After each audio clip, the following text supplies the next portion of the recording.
नमस्कार मित्रांनो, तर आज मी जाणार आहे स्विमिंगसाठी. तर त्यासाठी मी स्विमिंगची कॅप आणि स्विमिंगचे गॉगल वगैरे एका बॅगमध्ये पॅक करून घेतला आणि स्विमिंगची बॅग घेतली आणि स्विमिंगला जाण्यासाठी निघालो.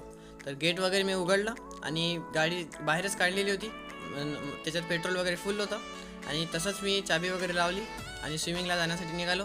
तर आईनी आणि मावशीनी आणि लावण्याने मला बाय वगैरे केलं. माझ्यासोबत माझा भाऊ अर्जुन देखील होता. त्यांनी सगळी व्हिडिओ शूटिंग वगैरे त्यांनीच काढलेली आहे. तर स्विमिंग हे माझ्या घरापासून काही अंतरावर आहे, 1 ते 1.5 किलोमीटर दूर आहे. तर थोड्याच वेळात आम्ही तिथे पोहोचलो, तक्षशिला स्विमिंग कॅम्पमध्ये. तर तिथे छान प्रकारचा हा पूल वगैरे देखील आहे. तिथे 4 फूटपासून 8 फूटपर्यंत आहे. तिथेच मी चप्पल वगैरे काढून घेतली आणि स्विमिंगच्या तिथे गेलो. तर अशा प्रकारे हे स्विमिंगचा पूल आहे. तर तिथे गेल्याबरोबरच हे माझं आयडेंटिटी कार्ड आहे. तर ते मी तिच्या दादाला वगैरे दाखवलं. तर त्यांनी मला तिथे एंट्री दिली आणि मी चेंजिंग रूममध्ये गेलो चेंज वगैरे कपडे करण्यासाठी आणि कॅप वगैरे घालून घेतली आणि तसेच गॉगल वगैरे देखील घातला. आणि सगळ्यात पहिले आपल्याला शॉवर वगैरे घ्यावं लागतं पूलमध्ये उतरायच्या आधी.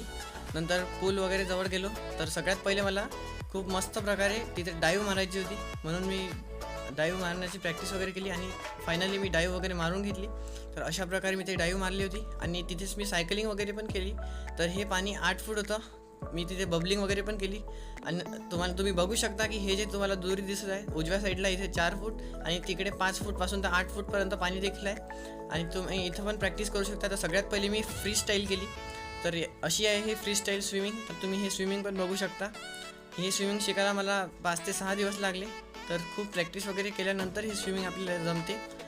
प्रॅक्टिसशिवाय काहीच होत नाही आणि अशा प्रकारे मी फ्री स्टाईल स्विमिंग पहिले केली. नंतर माझी कोच ताई वगैरे पण आली आणि त्या ताईने मला बॅकस्ट्रोक वगैरे शिकवलं आणि बॅकस्ट्रोकची प्रॅक्टिस पण मी खूप छान प्रकारे केली होती. बॅकस्ट्रोक खूप मस्त प्रकारे मी शिकलो आणि त्याची पण प्रॅक्टिस तर खूपच छान झालेली होती.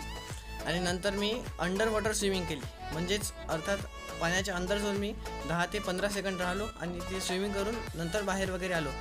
नंतर मी डॉल्फिन किक, जे माझ्या कोचने मला शिकवलेली होती, तर डॉल्फिन किक केली. याच्यात पहिले मी खूप पुश वगैरे घेतला आणि नंतर पायानेच खूप जोरात पुश घेऊन डॉल्फिन किक केली.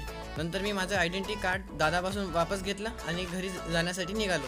तर लगेच आम्ही गाडीवर वगैरे बसलो आणि आम्ही घरी परतलो. तर असा होता हा माझा मिनी ब्लॉग आवडल्यास लाईक